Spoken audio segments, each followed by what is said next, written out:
Mike, is that a picture of you with a camel? Yes. That's fun. That was in Uluru, Outback, Australia. Nice. Okay, we're getting ready to start. All right, I'm gonna first just let everybody know that right for now you've all been put on mute. We're going to be recording the call. So, and the format that we did last time was I go through a bunch of information. I'll push out a lot of information, hopefully answer a lot of questions before the question and answer portion. But then we'll double back and we'll ask everybody to bring up their videos if they want us to see them. If they're in their PJs, they're fine. You can stay with the black screen, and then you can ask, just raise your hand. If you know how to raise your hand on Zoom calls, it's on the bottom. You can do it that way. You just hover and then you click and you can raise your hand, or you just put your video on live and then just raise your hand the old fashioned way, and I'll call on you each individually to go over any additional questions you might have. So first of all, I'm going to do the old college teacher speech that tells you, are you in the right class? And what I mean by that is there's two different water issues that are happening right now in Pinecrest. And so if you're on this call, it's hopefully because you received a notice in the mail that told you that you were going to be part of a water assessment district, a proposed water assessment district. So if you're one of those people that already have water and got a letter from Dade County telling you have to hook on, into the water system, this is not the forum for that discussion. And we can, I can stay offline later on if you need to talk to me about that. But for now, I just want to focus on the water assessment district issue. Okay. So firstly, I just want to give you a quick overview. There's a lot of people that know this already, so I'm going to try to go as fast. Lori, Ellen, you guys weren't here. Amy and Elizabeth and Miss Martinez, if you need me to go over this a little slower, just let me know. But the history of infrastructure for water in Pinecrest is roughly the majority of water systems in Pinecrest, as are in the county, are typically installed through private development. But because Pinecrest is a older community, we've been around since, the 50s. A lot of, we're not like a Lennar type development that gets all their infrastructure at one time. So it's been piecemeal over the years. Large swaths of infrastructure were done specifically, for example, during the Sunnyland dry cleaner contamination that happened right before Hurricane Andrew. For those of you who have lived here long enough, you'll remember that. And then you had, around the time that Pinecrest incorporated back then, about 1,500 properties at that time still didn't have access to potable water. So we have a total of about 6,000 properties in Pinecrest. So back in 1996, when we incorporated, we had about 1,500.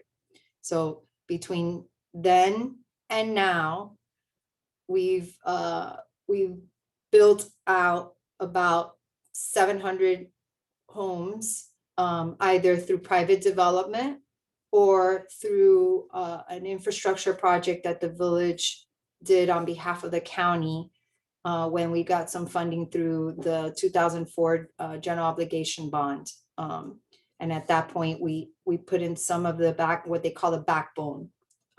So other than that, we've been since roughly 2007, trying to actively lobby the state, the federal government, the county to finish the remainder of the system that affects approximately 720 homes at this point, one of which your property would fall into. What's spurring a lot of this right now is the timing, just the way everything played out.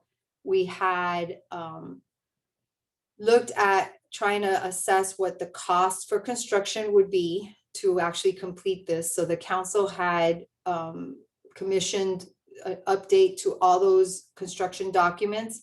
And we actually put out a bid back in June last year to see what the cost of construction would be, because we were trying to get through grant applications at the federal level and at the state funding to finish this infrastructure. So that helped inform the actual amount of money that we need to finish the project. You know how many homes have gained access to private developer home bringing? I don't know, because a lot of this stuff it predates the village, Mike. I can only kind of tell you that since we incorporated, it's about I want to say about, not since incorporation, since 2007, I could tell you it's about 200 homes that got it privately. I don't know the other stuff. Mike just sent me a quick question through chat.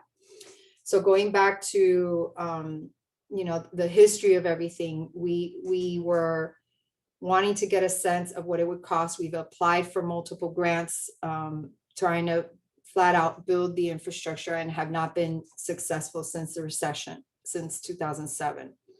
Lo and behold, we get coronavirus, and now March 16th, the federal government and the president signed the American Rescue Plan. And in that plan, there's an allocation that is given to every city in the United States based on population.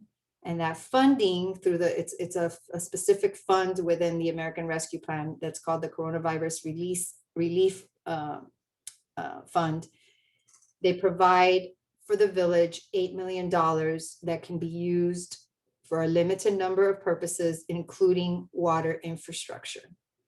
So because Pinecrest has had the water infrastructure issue as one of its primary, if not the most important priority, legislatively speaking, for the village, it was a simple decision. And so council has committed right now to put 7 million of that $8 million towards the water project.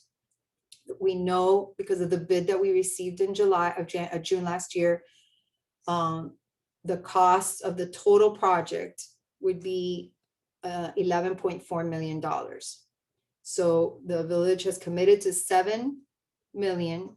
The county, through the commissioner's office, has committed 500,000 from the old GOB that they had money that hadn't been used, and they've apportioned that, and the county commission's already approved that money.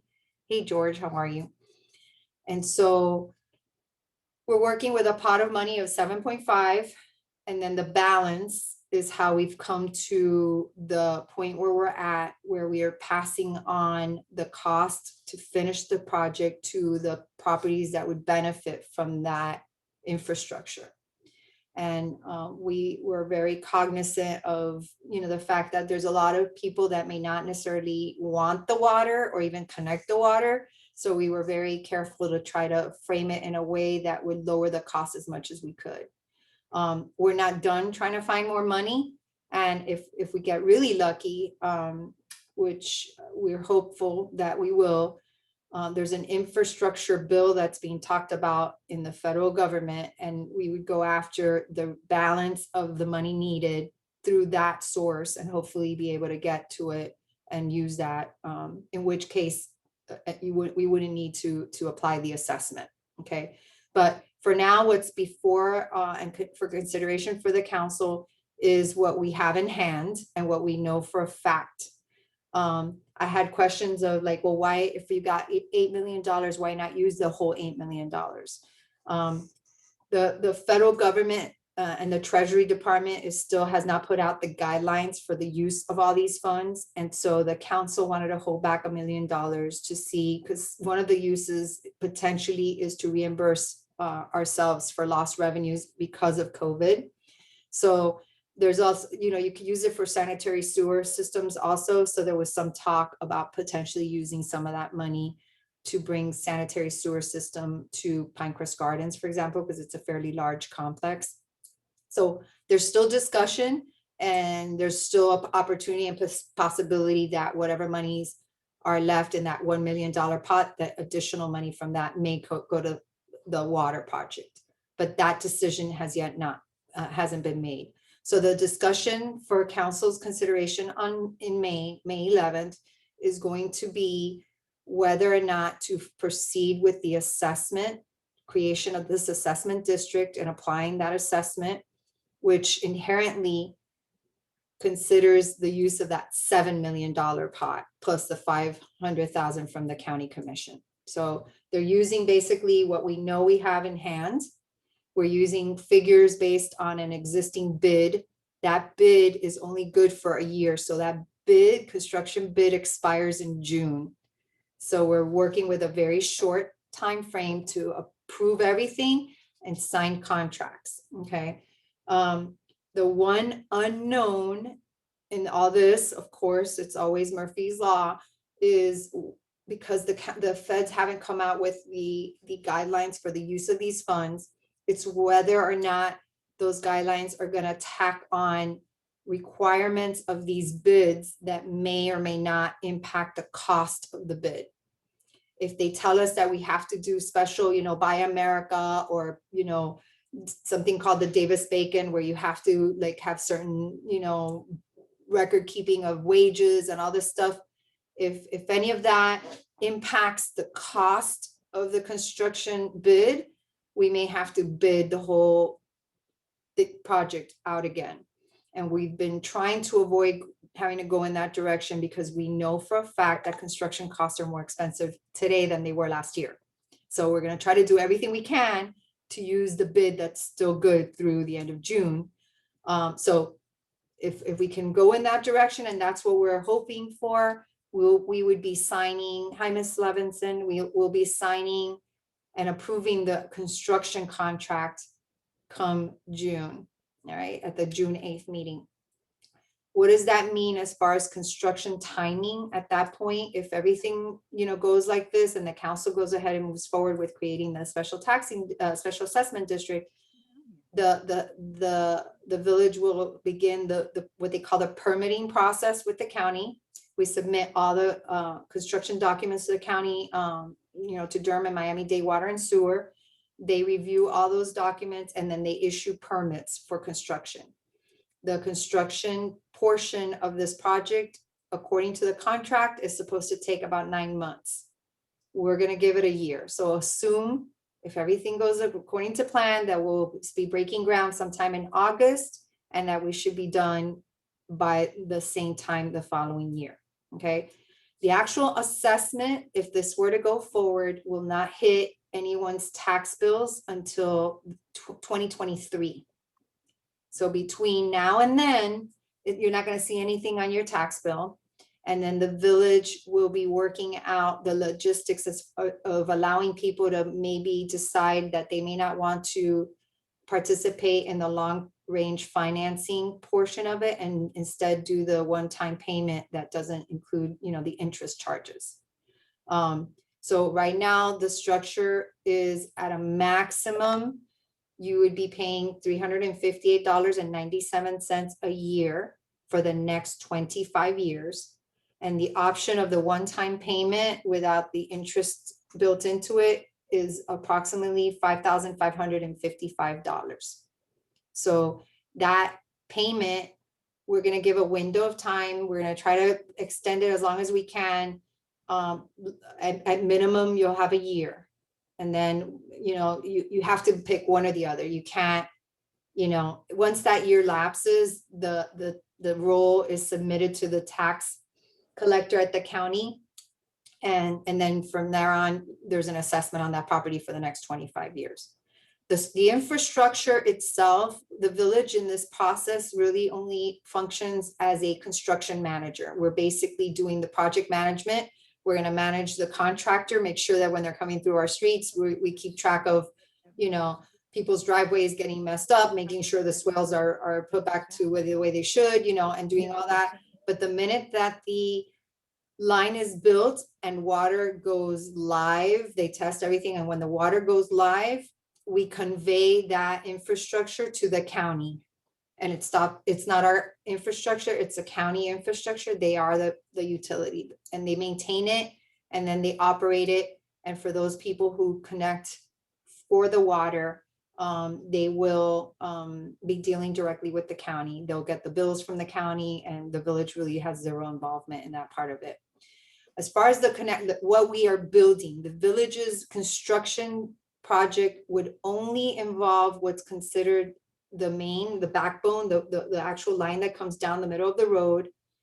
And just think, just like a spinal cord, you have the cord and then you have ribs that come off of it. Those ribs are called laterals. Those lateral connections will be built that have a meter box at the end where, so basically every property will have a meter box. So the connection will be easy. From that point, the private property owner has to pay for what's called the service connection, where you pay a plumber to put in a trench and connect from that meter box in the right of in the swale to your home. So every property is different depending on where your service connection is. You may, how the pipe is going to go, whether they have to go under, we'll ask questions in a minute, Ellen, whether you got to go under somebody's driveway or not, or around a certain way, if you have a pool deck, all these different things impact every single property differently. So you have to kind of wait till you know where that lateral is coming in, and then the plumber can tell you this is what it's going to cost you. So we all in the village have a 10-year time frame before you have to connect. Okay. And I'm going to tell you, so that 10-year time clock does not start ticking till we convey the line to the county. So the construction can be happening. None of that is counting towards the 10-year time frame. The time frame for the 10-year start time is at the point we convey that to the county and they have live water coming through there, whether you connect to it or not. I know from discussions with the county commissioner, Commissioner Regalado, we've been, the council's been reached out about, the people that already have water at this point, which I mentioned earlier, are getting 10 years have lapsed since those pipes were built. And a lot of those people are currently getting notices from Durham telling them they have to connect. And there's been some concern, especially from our senior citizens that, may not have, have limited income coming in, as to why, whether or not they should have to be forced to connect. So the county commissioner, I just spoke to her staff today. It looks like the county commissioner, and she'll be reporting on something on Tuesday, but it looks like she's going to be hopefully recommending something that would allow a variance for people who claim that senior exemption on their property. So at least for the older people, they will likely, if everything goes according to what Commissioner Regalado is going to try to pitch to the county commission, they will be allowed to not have to ever connect, even after 10 years. And the only thing that'll trigger that future connection would be if the person sells the home, or if there's like a substantial construction project where like over 50% is done to that home, as far as, a new addition or something, a renovation, then it would trigger that requirement to connect. Okay. Again, the council meeting for that public hearing is going to occur this Tuesday at 6. That meeting can be attended 2 different ways. One is virtually, just like this. It won't be exactly like this, because this one lets you come into the meeting with me and we can all look at each other. In that case, the people would be kind of in a waiting room, but when the public comment side kicks in, each individual will be let into the room. They can address the council, and then they're left off the room and then continue to watch the meeting online. The other way is if you want to come in person. So if you want to come in person, we're going to have that available, and we're going to also have downstairs, we're setting up monitors so people don't have to all be in the room at the same time. You can watch it from downstairs and social distance. And then when you want to come speak, we'll radio people and you can go up into the chamber. You don't necessarily have to sit in a crowded room, small room, if you want to come in person. So those are the 2 options. You can submit support or opposition letters in writing, and those would be shared and made part of the record for the council. So they'll have read everything that's been submitted in favor or opposition ahead of that meeting before that vote.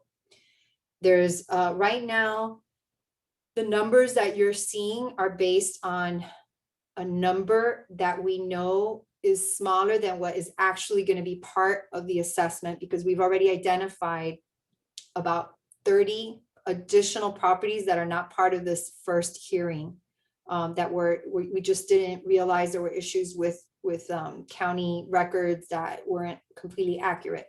So we're going to have, so the assessment you're seeing right now is actually going to go down. We know what we're working with now is the maximum. So when those properties are added, it's going to increase the number of properties in the project.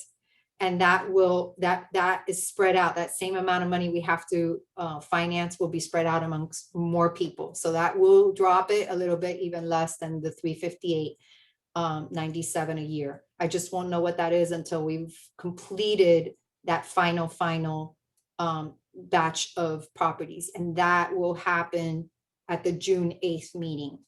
So the June 8th meeting will have that second set of properties that'll finalize the true assessment. And barring any issue with the contract, we're going to be good to go. Michael is putting some questions. I think it's important to tell everybody about the salt and nitrate contamination. Okay, yeah, I can fill you in that on our website, and I'm going to show you real quick so you can take the time, because there's a lot of good information on our website. So I'm just going to share screen. If you go to our website, pinecrest-fl.gov, this is the landing page. You scroll down and here you see water project, and you click on water project, and that will take you to everything you want to know about this issue. Okay. The one thing I want to show you and mention is this right here, the well monitoring report. So this report, we literally just got our hands on Tuesday. What this report is showing, we have monitoring wells that have been installed in 4 different locations in Pinecrest. And what we're trying to monitor over time is what's happening to the salinity line that basically keeps the wells from potentially failing due to saltwater intrusion and that sort of thing. So they went in and they tested these wells that are on public property. We did the first initial test in 2018, and now we just finished doing this second test. And the findings have been, and you can see and read about it all in here in this report. But what they're basically telling us is that they found in the ones here that are right next to Pinecrest Gardens, that there is definitely saltwater intrusion that's already occurring, an increase from what was there in 2018. And what they also found was in this well here, nitrate contamination. So I want to just mention, for those of you who live on well, like me, who live in an area that only has wells, the biggest issue that we have right now is because we know that there's intermittent septic system failures. So the septic system, the way septic systems work, require, it's like a filter system, right? You have the excuse my French, the poopy water that makes its way to the oh my God, it escapes me, the field where it's going to filter through. When you have a lot of rain or groundwater levels are high, because you obviously get drain field. Thank you, Mike. I couldn't remember the drain fields. Those things will cause the septic system to fail. And when you have intermittent failures of septic system, you're basically displacing that contaminated water throughout your yard, especially when there's a lot of rain event in the rainy seasons. This could happen. We don't test our wells every single day, so we don't know necessarily the days when you potentially have contaminated water in your well. And we know that this happens. It's a problem, not just in Pinecrest. This is a county-wide problem. These issues with septic systems that are failing are having a huge impact environmentally, even with Biscayne Bay. If you've been keeping track of all that fish kill and the seaweed kill, all of that is happening because of nitrates and things that are affecting the water quality. And that all runs downhill, So just understand that there is concern You know, we're not here to tell you that saltwater intrusion can happen, you know, it's gonna happen tomorrow. But can it? It can.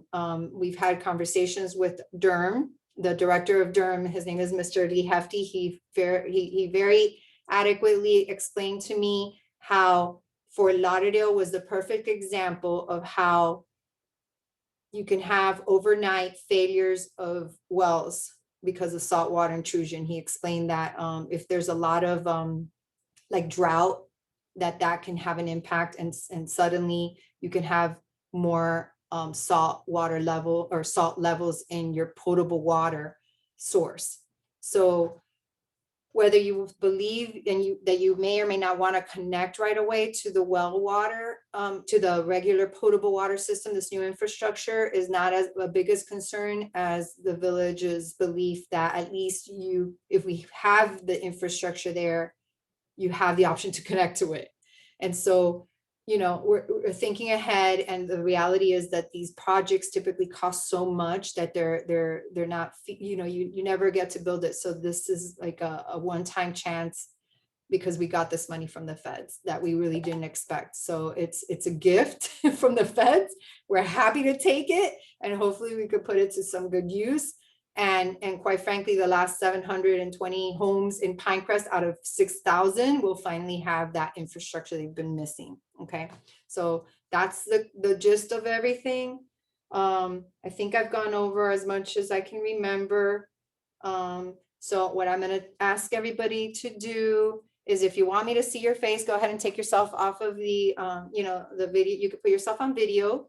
And then if you have questions, you can just raise your hand or click on the little raise hand function on the Zoom, and I'll go through everybody and make sure, you know, to answer everybody's question one by one. So hi, Monica, nice to see you.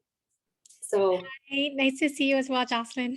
nice. Okay, Mike, you put your hand up, and then Ellen, I know you put yours hands on. So we'll go in that order. I'm just gonna, hey, George, I haven't seen you in forever. All right, Mike, go talk to me. What question do you have for me? I've got a couple statements and a question. And Okay.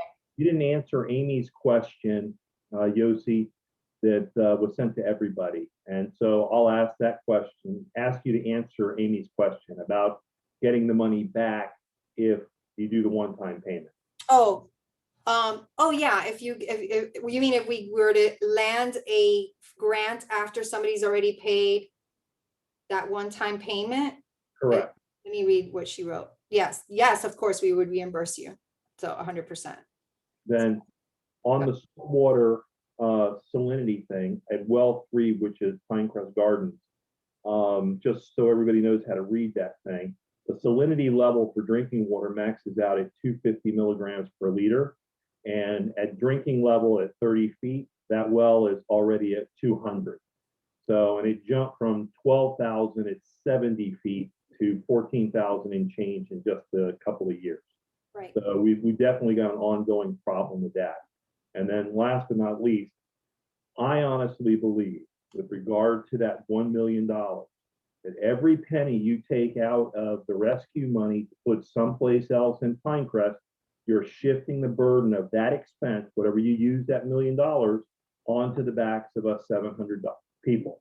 Right. If you use it to refund revenue, that revenue recapture should be spread throughout the village across everybody. If you move $1 million over to do revenue recapture, that $1 million is paid for by the 700 of us by not getting it in the water. Right. And that was Mike, I will tell you, and I'll share with everybody on the call. I know a lot of you personally, so I'll tell you what I told Mike on Tuesday. I totally get it. Talk to your elected officials.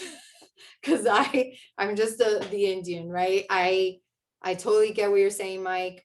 I think if you feel strongly that the entire $8 million that we have our hands on should be used for this, that you should lobby your elected officials for that. I can tell you that I don't know that they're going to use a lot of that $1 million for anything other than water, just because of my conversations behind the scenes. I know how they feel about it. So I wouldn't discount that may still happen. So but go ahead and share your thoughts with them. And, you know, you can shoot them emails. They're all very accessible, and I'm sure they'll listen to your thoughts. And like I said, they're not done trying to pay for the entire thing through other funding sources. We're going to actively be trying to get money. So when and if they do an infrastructure bill at the federal level, I think, you know, we're going to reach out to the folks that, especially the people that I've had a lot of communication with through this process, to also lobby our Congresswoman and her office, because they're the ones that would have to sponsor a bill at the, you know, that portion of that ask in that bill at the federal level. And so if we actively lobby our congressperson, Congresswoman Salazar's office, then it's more likely that she'll put something into that bill. So we just have to keep our eyes open for all these opportunities and try to, you know, take advantage of them, definitely. So same thing with the state. You know, the issue with the state is for, you know, for 10, 20 years, we've been trying to get money out of the state, and we've never been successful. But as much as we have a lot of contacts in Pinecrest, a lot of professional relationships with people perhaps in Tallahassee, you know, make your phone calls to the people you know and try to get some traction so that they throw some money in, because they also got funding through the coronavirus relief fund. And so there's money, there's a lot of money flowing out there for these types of projects. We just have to try to like piece everything together. But we have, even though the project's going to start construction probably around August, we don't start, like I mentioned earlier, impacting any tax bill until 2023. And so we have about a year to try to find additional funds. So we're going to do the best we can to push for that. We're also, you know, and there's other things happening behind the scenes from a financing perspective that'll hopefully also bring costs down. So if we can make these things happen, we're looking for all these different opportunities for additional savings that we can pass on to this group. All right. Mike, did you have any follow-up question? And then I'm just going to go to Ellen and then work my way. Go ahead. Yeah, because I don't know how this works. If the shovels are in the ground, but the project isn't completed, can you still get grant money to defray the cost? Yes, because we don't pay from day one. So the payments, you know, we'll still owe money to this contractor. And as much as we get, we can pay it down, you know, and that'll impact the assessment. And the last question is, if the project is completed, can you still get grant money to take the burden off the resident? Only if the grant allows for retroactivity, and we can ask for that, but there's no guarantee. Once it's built, it's harder, and some grants do allow retroactivity, but you have to get what they call a waiver of retroactivity before you even apply for the grant. So there is a process, and you know, each one of these funding sources is a little different. And so I couldn't tell you what kind of restrictions would be put on, like, say, that infrastructure bill that they're talking about in the federal government. But that infrastructure bill that they're talking about, which is the one that I've got my eyes on, if it's going to happen, it's going to happen between now and November. Because they need to do something before the election, you know, campaigning starts for the midterm elections and everything. So it's, you know, it's all politics, and you know, so we're looking at that, and we know that if it's gonna happen, if Congress is going to do an infrastructure bill, it will be happening within the next 6 months. And so it's about being ready to hit the ground and go after that money as soon as we can, and, you know, between our lobbyists and citizen efforts, contacting our Congresswoman for support, you know, and that sort of thing, we should be able to land some money. So, and it's not a lot of money, relatively speaking. All we need now to finish the project is about 3.9 million. That's not a lot of money when it comes to federal government money. So hopefully we can get it, you know. Ellen, 9 million if we put the whole 8 in. Well, yes, true. Well, like I said, go talk to your people. All right, Ellen, what do you got for me? Wait, you're on mute. You're on mute. Ellen, if you push your space bar down, you can Got talk. it. Okay. Sorry, I'm still new to this, but I shouldn't be anymore. I'm been doing it a lot. Okay, two questions. If one of them is a little more general, and it's like, if you sell your home in the interim of all of this happening, like I'm thinking that, you know, I may move in less than 2 years. And I guess that that will be an upcoming thing on taxes. If these taxes are no longer my taxes, they are the taxes of the property. So that all gets disclosed in a real estate deal, I would assume. Yes, yes.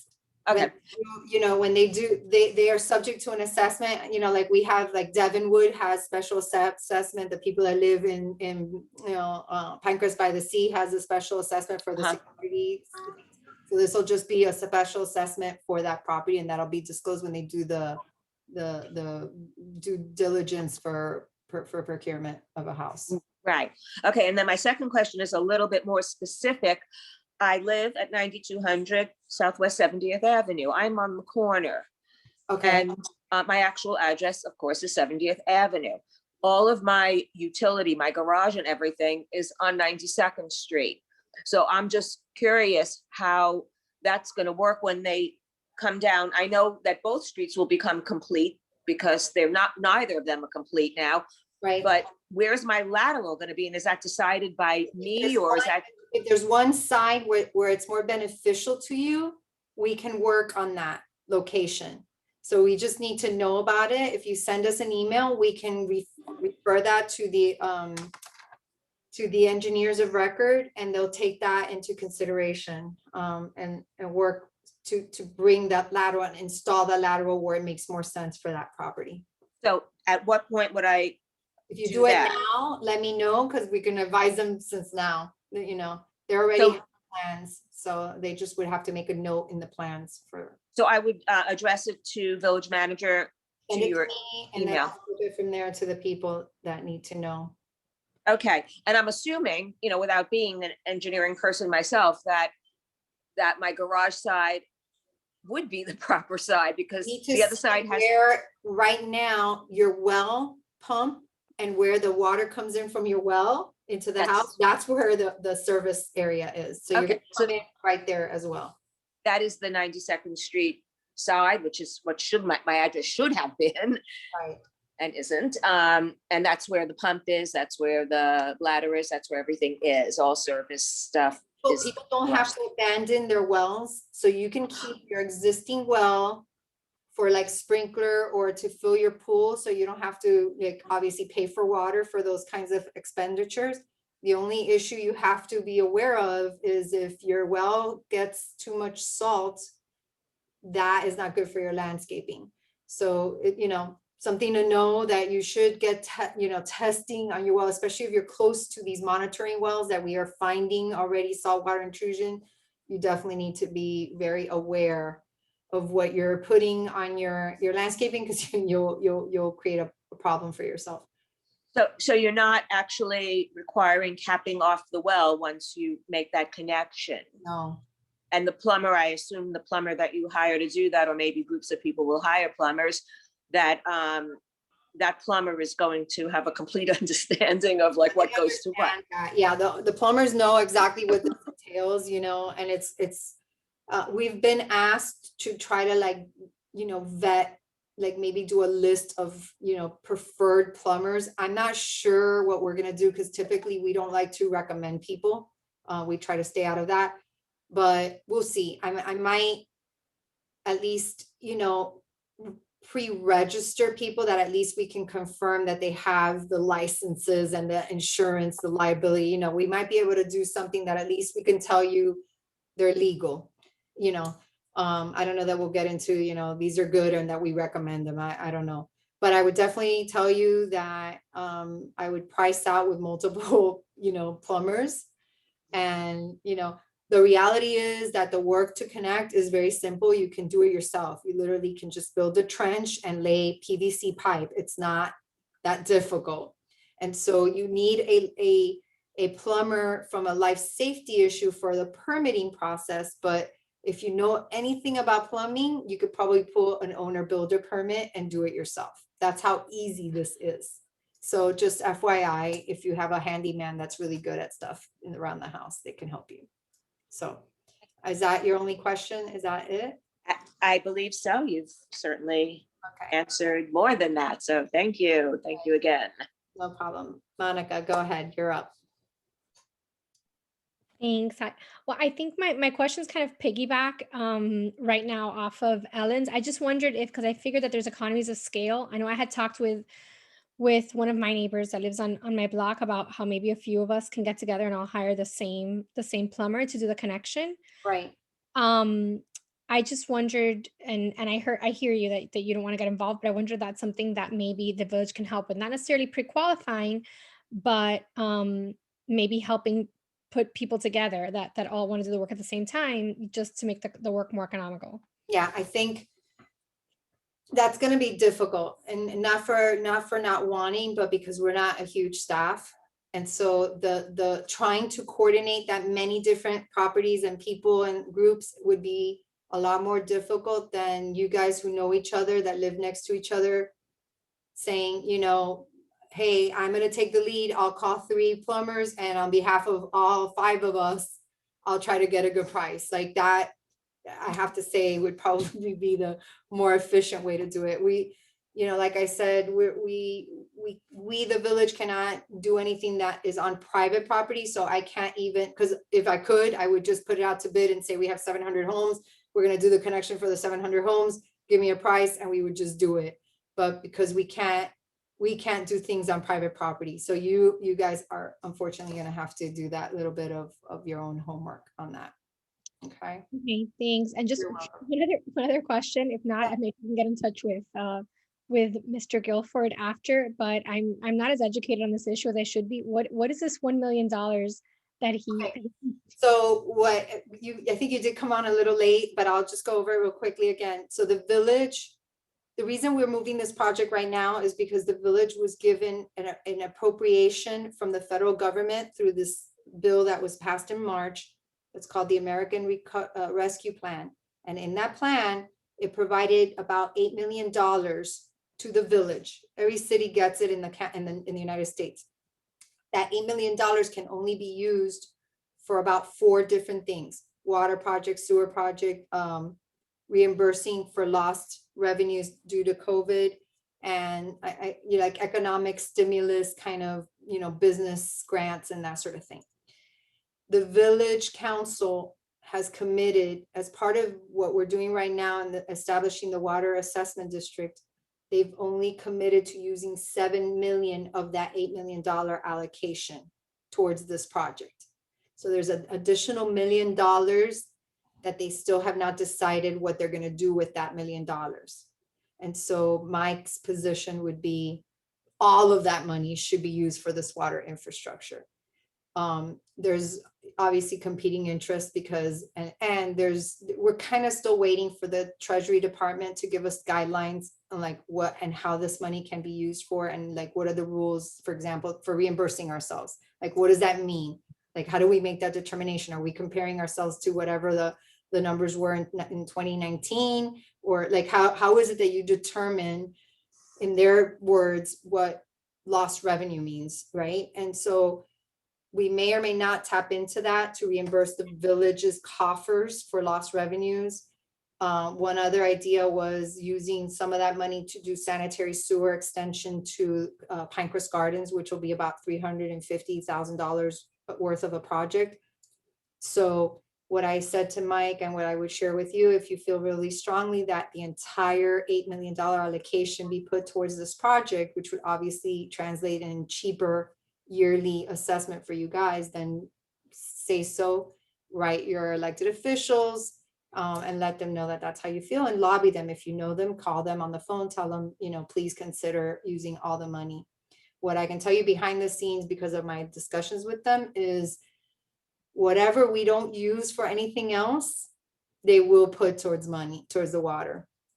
But they're not ready to make that decision yet. So the jury's still out. There's still time for you to lobby. And even if it's not included by May 11th, you still have time. You know, they haven't made those final decisions yet. So you have a little more time to kind of make that pitch to them. Okay. Okay. And they're all gonna listen to what we're talking about, by the way. They'll go back and listen to these recordings, so they understand that a lot of you feel that they should do that. Okay, well then if they're gonna hear them, maybe I should put on the record I guess my own personal opinion from my lived Send me an experience. send an email, because all these things that we're getting right now, we're gonna put it as part of the record, so they'll read everything that everybody's saying, all that stuff is good. If you can even email them directly, they're very responsive, so Okay, thank you. you're welcome. Sherry, you have your hand up? Yes. Hello. Hi. Thanks for doing this again. I always learn something new each time. And I thank you and the staff who are there. Like, I know how much incredible work it is. And, for our council and not just this council, this is not something just came up. The money, yes, sort of just came recently, but it's certainly an issue that has been researched and surveyed and researched and surveyed, ad nauseum. And to that, as far as the numbers go, what have you seen that the council has received as far as people, is a lot of people that are opposed to it? Because I've only seen like a handful, not that they aren't there. We all know it's always a small group, whether they're yays or nays, but of the ones that have said they want to support it, what has been the interest of those people to connect? Because that's the other question. Some people say, well, we're doing this and people don't want to connect. What have you seen? The majority of the people that have written support letters, right now, we have on record, at least through me, I don't know the clerk's office what he's received, but just on my email, the one that went out with the notices that went to everybody, I've gotten over 100. I think the last time I looked was about 110 support letters, and opposition that off the top of my head, maybe 2 that are opposed to it. And mostly they're opposed to it out of principle because they just don't think that they should pay anything. Like, they want the water, but they don't necessarily think that it's fair that they're having to pay the assessment. We have a group, I don't know if you've seen, there's a flyer that's been going around and making its way. I think that it's unfortunate. I think, in fact, based on what we know about the source of that flyer, they're not even in the group of people that don't have water.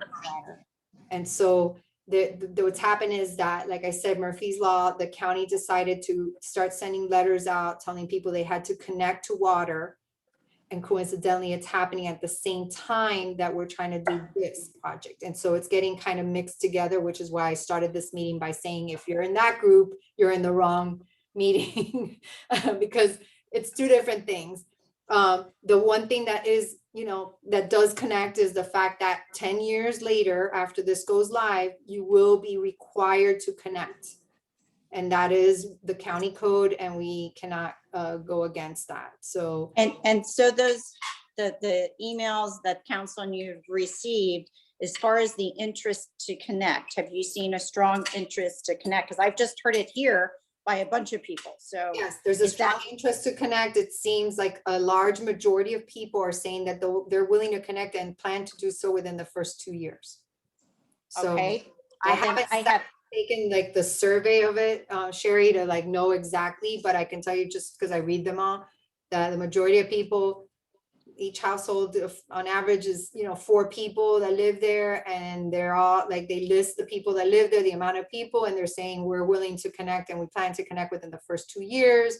Or the issue of whether you want to pay up front or not, Ellen, to tell you, like, if you're planning on not living in this house for 25 years, you may want to just do the other one, because interest rates are fairly low. And so, it depends how long you plan on being in that house. Whether you want to pay that one-time cost or not. So. Yeah, so that, to everybody's question about, so that's been my experience, that most people are ready to connect very soon. I think most people are realizing that there's an issue with the safety of the well water. I think finally, because they're hearing about these failing septic systems countywide, that people are starting to wonder what is in their water. So I think it changed sentiment a little bit. We'll see. Yes, Ellen. So you were saying that if I'm planning on moving in 2-3 years, that I might want to go with the long term. Right. which makes sense to me too, of course. And there was one lady yesterday, on Tuesday, who said, no, well, I don't want anything that might turn off a buyer to buy the house, because all of a sudden they have this assessment that's gonna be part of their, but I don't know that a $350 assessment a year is gonna turn off somebody that wants to live in Pinecrest. That's Right. just my gut feeling, so. Yes. but Yeah, I spoke to somebody about this today and we chatted and said, for $350, anybody that's buying your house is gonna just not even pay attention. But my last two real quick questions are, so since there are so many people, I believe you're right, that are going to want to connect within this year, I'm just, that's a lot of permitting to go on in Pinecrest. It's unexpected and a surprise. So is the village prepared to do something to, whether it's an additional part-time person or something, because there is going to be work there. Yes, yeah, that's not an issue, because we can always bring on consulting plans reviewers and folks that can move those plans along, so Okay. it's not That gonna would- be. for Yeah, time. because you're going to be swamped and that's a good problem to have. And then my last thing is in regards to the leftover money, yes, we'd all love everything, but if we're not getting it in this, contribute to this project, but if the project is delayed because of the guidelines that may come out, and we know that's another 300,000 at a minimum increase, That changes would they everything. consider taking it out of then that $1 million? Everything. All bets are off, and we start from scratch if I have to throw this bid out the door. Okay. And we gotta really pray that that's not gonna happen. I'm gonna do everything I can to salvage that bid, because I know for a fact construction costs are so much higher now than they were last year. And I have zero idea what the bids would come in at again, but easily 3% higher, if not more. And so the trick is gonna be trying to use that existing bid, and that's, that's, and by the way, the project, I didn't mention this, it's not just the lines, it's also hydrants. So there's gonna be about 191 hydrants that are gonna be put in those areas that currently don't have fire protection. So that's another added benefit of this project. All right. Thank you. You're welcome. Amy, Linda, George, anybody have questions? You have questions? Go ahead, George. So there's roughly 700 homes that are on wells. Mhm. How is the village going to decide who goes first? Okay, Because there's a lot of people who are very like us. I mean, forget within the first 2 years. We're gonna hook up within the first minute that we have water available to us. I mean, it's been we've been here 27, 28 years. We're gonna hook up immediately. right. So how's that gonna work? So the way it's gonna work is, it really depends on the permitting process at the county. We're submitting the permits to the county, and in a perfect scenario, the reviewers at the county will start approving sections of the village that make sense from a construction standpoint. And there'll be multiple crews working in different areas. That's how they're gonna get it done within 9 months to a year, because there's gonna be multiple groups of crews working at the same time. We won't know, because we have no idea what the turnaround time is at the county to review and permit. But as soon as they finish reviewing and issue a permit, the work is gonna start, and I couldn't tell you where that's gonna happen. What I can tell you is that the contract that we're signing tells us that they have 99 months to finish the project from start to finish. So once they have permits in hand, it's 9 months to do the entire system. So I'm giving them a year, because I know how construction works, and I know Murphy's Law, because everything with this water project has always been a mission. We'll have a huge hurricane, like I know that something's gonna happen, because that's how it works here. But maybe we get lucky, and 9 months is really what their target is, and I'll say a year. They will be milling the roadway from edge to edge. So yes, you'll have perfectly brand new, banking new streets in your area. So that was one of Mike's. Was it Mike? Oh, David mentioned to me, one of my public works director. Everywhere the water main is installed, in the road, it will be milled and resurfaced from edge to edge. So you'll have brand new surface roads. All right, any other questions? How many people? There's just 12 people on the call. Let me see who's there. Anybody else that wants to ask me questions that I can't see? I think I can only, yeah, I see everybody that's on the call. So if there's any lingering questions, ask them now. And if not, again, you can, write to the council, your support letters. If you don't want to come to the meeting in May on Tuesday, that's fine. You can watch from home. You can attend virtually like this, or you can come in person if you want to and sit, in the council chamber. Yes, Ellen. Yeah, you're on mute. Okay. So in terms of coming in person to the council meeting, where are we going to be, in the garage? Right, what I'm thinking, what we're gonna do is set up like a big TV monitor in front of the front entrance to the building. If you've been here, you know what I'm talking about. There's like these little benches there that we're gonna sit, one of the monitors there, we're gonna put chairs and spread them out so people could at least listen to what's happening in the meeting and watch the meeting. You can also obviously watch it on your phone. And then we'll have somebody down in the lobby downstairs and one person in the lobby in the third floor. And when the council's ready to hear public comment, we're gonna rotate and just let people come up, go into the council chamber, and then they can leave. If you wanna sit in the council chamber and watch the whole thing from a seat there, we will do that. We still are talking about whether we're gonna limit, to allow for social distancing, but the governor changed all these rules. So now we're trying to sort out like, how could this work? Because you're gonna, there's always gonna be people who just feel really strongly they wanna be in the room as it's happening, as opposed to sitting and watching it on TV. So we're gonna give every option we can to everybody. And if they want a social distance, we'll hopefully be able to give them that opportunity. But then I'm sure there's gonna be people that wanna go and sit throughout the whole meeting in the chamber. Depending on how many people that is, you may be walking into a room with, a packed house. I have no idea what to expect. So if you're really worried about social distancing and your health, I would suggest highly that you do it virtually. You can totally do it like this. You're gonna be talking to their faces. It's gonna all be public, recorded. You can listen to everything. You don't necessarily have to come in person. It has the same impact. Go ahead. I would assume that if you do go into the meeting itself, that you would need to wear a mask, or is that all off the table now, or what? That's the unknown. We're still trying to get direction. I don't know the answer to that yet. The attorneys haven't really given us clear direction. It would seem that we can't require people to wear masks. We can ask people and urge them to do so, but I don't know that we can require it. And that's really why, I think that virtual option is a good one. Right. So, now with technology, quite frankly, like people now obviously can come to council meetings from the comfort of their home. I think it's actually better that way. You don't have to get in a car and drive somewhere. That's just me. I'd rather do it from my office than there, but that's me.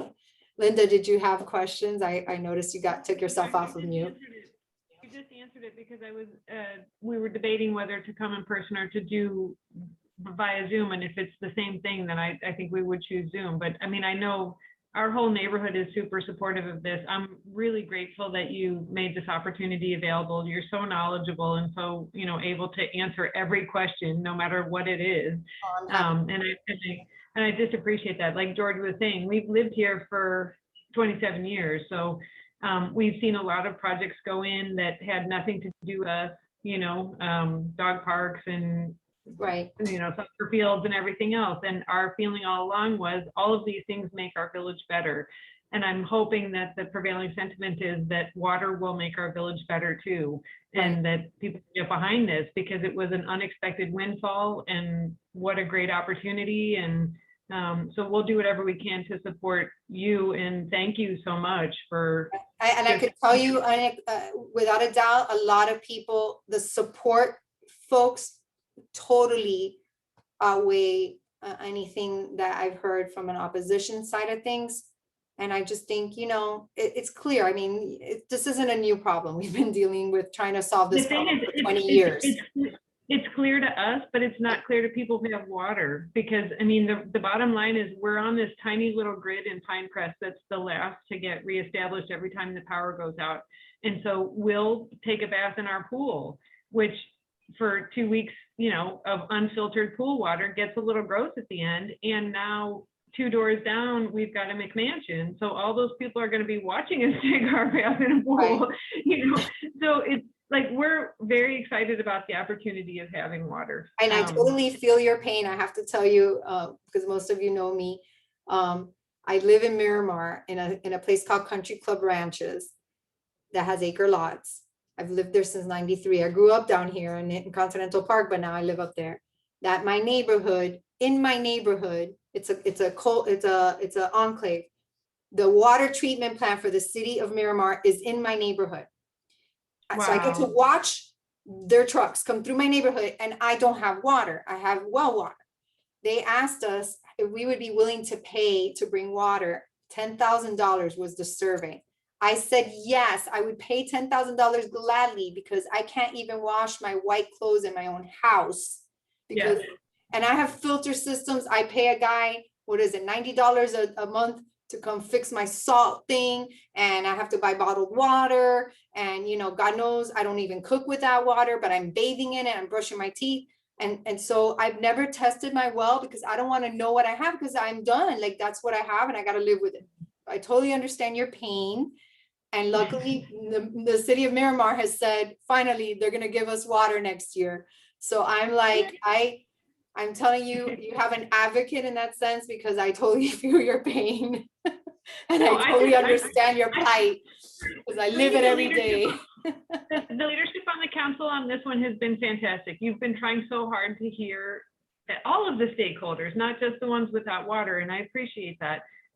But if we need to organize people to show up on Tuesday, we're going to do that, because ultimately, like I said, this is such an unexpected opportunity to solve a problem that's vexed this village for its existence.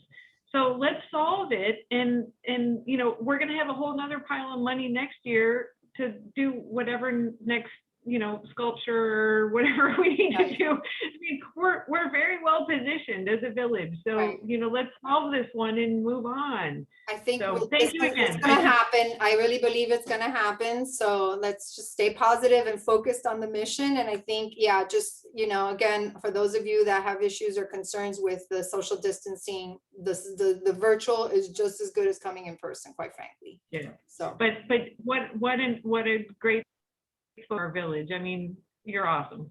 Thank you. All right, if there's no other questions, I'm going to go ahead and wrap it up. And if you guys have any questions last minute, or you have anybody that you talk to that has questions, they can email me. I'll respond to them. I'll take phone calls. I'll walk them through everything so they all understand what's going on. Thank you, Mike, Yossi. want to say anything? Good. It's so good to see you, George. I miss your face. Good to see you too. And you too, Ellen. Nice to see you. Thank you. It's All so right. good to see you. All right. Bye, Linda. Bye, Thanks, Mike. everyone. All right. Bye. Take care. Take Bye-bye. care. Thank Bye. you.